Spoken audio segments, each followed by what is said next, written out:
na nagbigay tayo ng tunay na ayuda. Tunay nakita nyo may pila talaga. Pumipila talaga yung tao para makakuha ng ayuda. Totoong ayuda yung naganap. Totoong pondo, totoong ayuda, totoong may bakuna, totoong paglutas.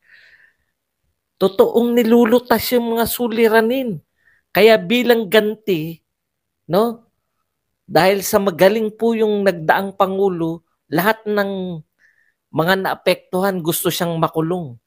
Ito nga mga kababayan, bago natin ituloy ang video na ito, kung bago ka lang sa aking YouTube channel baka pwede makahingi ng like at subscribe at click mo na rin ang notification bell para updated ka sa aking nilalabas na bagong video. Salamat po. Pag-uusapan natin ngayon kung saan na po napupunta ang Pilipinas. Grabe na po, away-away sa politika. Parang kayo po ba nararamdaman nyo minsan na yung parang asan yung direksyon, no? Yung mga pangunahin po nating mga pinakamatataas na pinuno, partikular po yung mga senador at mga congressman, nagbabangayan po sa kasalukuyan. Parang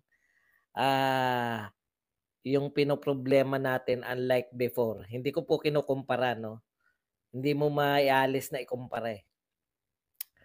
Unlike before, problema po ng mundo yung pinoblema natin. Pandemya, sari-saring sakuna, pumutok ang lahat ng bulkan, dumating ang lahat ng mga malalakas na bagyo, mga hindi maiiwasang problema, no? Yung nung nakaraang administrasyon, in fairness, no? Panay mga hindi maiiwasang problema yung mga nilulutas ng mga nasa gobyerno. Pandemya, no? Yung mga talagang malalaking suliranin na walang balak lutasin yung dilawang pangulo noon na si Pinoy, no? Pero nilutas po, ang lalaki po ng problema. Alam niyo yung mga nilutas ni Pangulong Duterte? Eto bigyan ko lang po kayo ng ideya. Pindot pala muna tayo. Pindot na, okay. Alam nyo, ang ginagawa po natin ngayon, ang nangyayari po ngayon, nagke-create po tayo ng mga unnecessary problems para po sa Pilipinas. Yan po ang katotohanan, no? Samantalang yung in fairness po kay Pangulong Duterte, nakikita natin ngayon na maraming hindi sumasang-ayon sa mga sinasabi niya lately, lalo na sa paghiwalay sa Mindanao. Pero in fairness po kay Pangulong Duterte, real problems ang mga tinugunan. Mga totohanang problema at hindi po simpleng mga problema. Before Duterte, ang lapit na po natin para maging narco state, no? Pagkatapos po ni Duterte, yan, bilang ganti, no? Sa war on drugs ni Pangulong Duterte, gusto natin siya makulong. Real problem. Totoong mga proyekto. Alam niyo yun, totoong mga proyekto. Yung bumibira man tayo kalaleni, mga kakamping at makabayan. Kasi karapat dapat naman silang birahin. Ngayon po, pati po yung atake nila sa mga perceived nilang kaaway, imbento rin, gawa-gawa lang din. No? Ang laki po ng diferensya.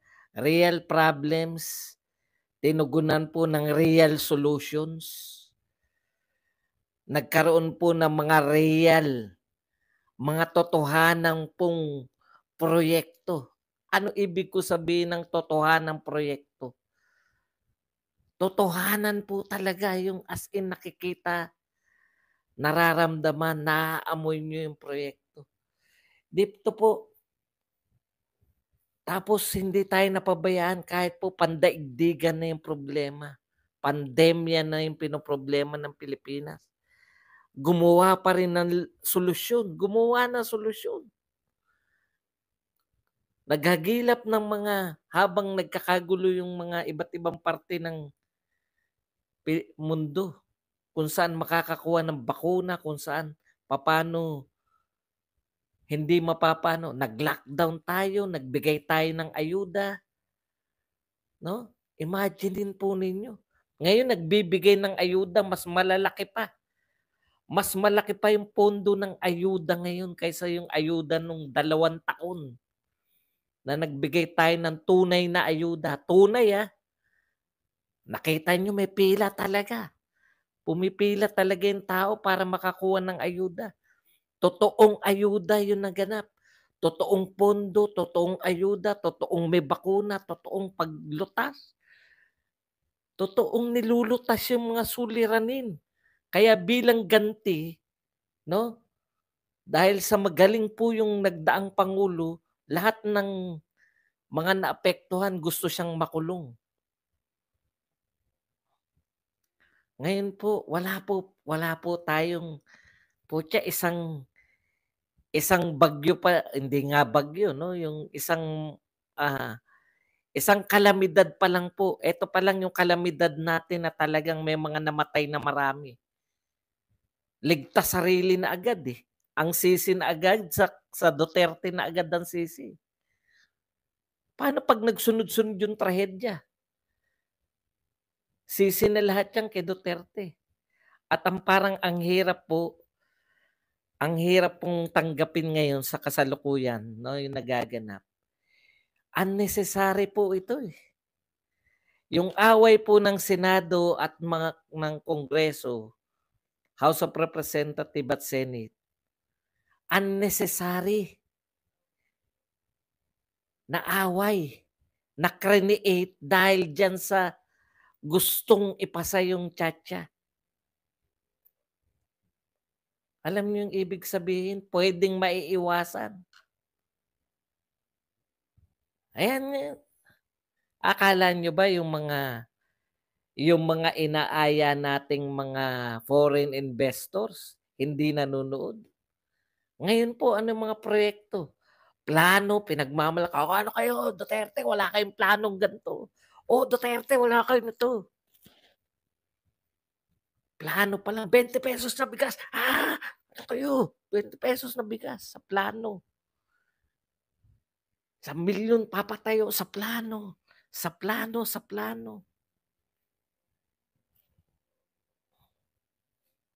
Yung tinatawag mong dotae, buhay ka, Marge.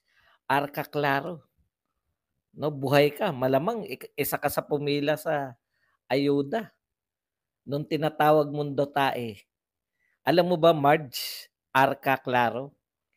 Tinatawag mong dotae. Diyan ka lang. Hindi ako marunong magbura sa Facebook eh. Alam mo yung tinatawag mong dotae, no?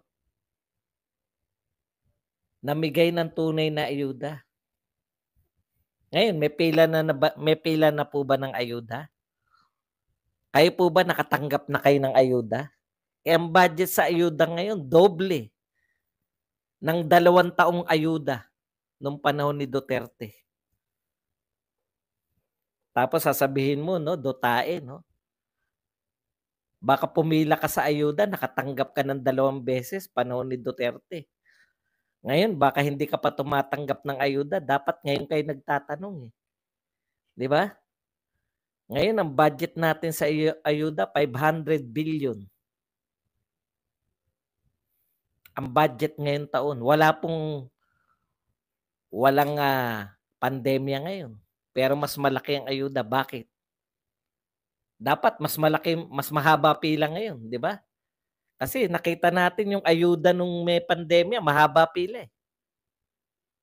Pero bakit wala pa po tayong nakikitang mahabang pila para sa ayuda? Yan, sabihin mo lang, dotae.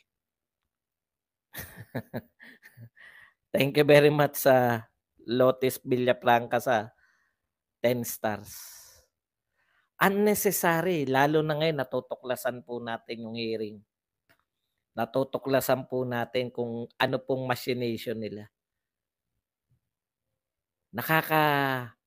Nakakagalit, no? Bakit nag-aaway yung mga senador at congressman? Kung hindi ba pinag-usapan niyan, Chacha, mag-aaway ba sila? Hindi. Bakit inaaway ninyo yung mga Duterte? Napunta na tayo sa point of no return. Tinesting nyo ba kung may suporta pa talaga yung Duterte? Ngayon, habol kayo ng habol. Saan kayo naghahabol ngayon? Dating kakampi nyo yung mga Duterte, dating yung kaalyado, no? Binanatan nyo ng binanatan. Para saan? Bakit babanatan nyo yung mga Duterte? Para sa paghanda sa 2028 election? Nag-create kayo ng mga problema na mahirap nyo nang malusutan. Kung nagustuhan mo ang ganitong video, huwag kalimutan ang magkomento kung ano ang saloobin mo. Salamat po.